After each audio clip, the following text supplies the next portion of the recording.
لله نحمده ونستعينه ونستغفره ونؤمن به ونتوكل عليه ونعوذ بالله من شرور أنفسنا ومن سيئات أعمالنا من يهده الله فلا مضل له ومن يضلله فلا هادي له ونشهد أن لا إله إلا الله وحده لا شريك له ونشهد أن سيدنا ومولانا محمدا عبده ورسوله صلى الله عليه وعلى آله وأصحابه أجمعين.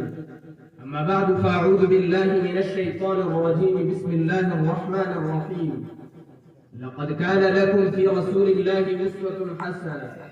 وقال النبي صلى الله عليه وسلم: إن الله بعثني لتمام مكارم الأخلاق وكمال محاسن الأفعال، أو كما قال صلى الله عليه وسلم.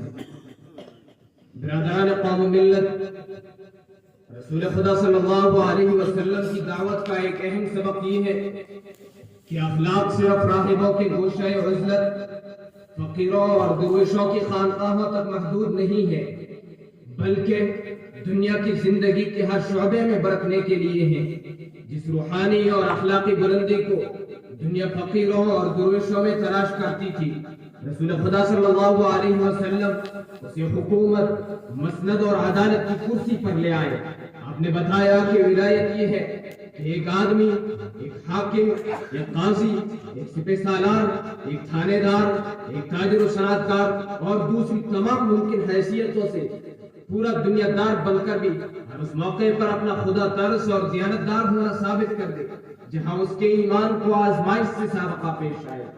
اس طرح آپ صلی اللہ علیہ وسلم اخلاق اور روحانیت کو رہبانیت سے نکال کر معیشت و معاشرت، سیاست و عدالت، صلح اور جنگ کے میدانوں میں لے آئے اور یہاں پاکیزہ اخلاق کی حکمرانی قائم کی. یہ اسی رہنمائی کا فیض تھا کہ آپ نے اپنی نبوت کے آغاز میں جن لوگوں کو ڈاکو پایا تھا ان کو اس حالت میں چھوڑا کہ وہ خلق خدا کی جان و مال اور عزت و آبرو کی محافظ بن چکے تھے. جن لوگوں کو حقوق مارنے والا پایا تھا ان کو حقوق ادا کرنے والا، حقوق کی حفاظت کرنے والا اور حقوق دلانے والا بنا کر چھوڑ دیا.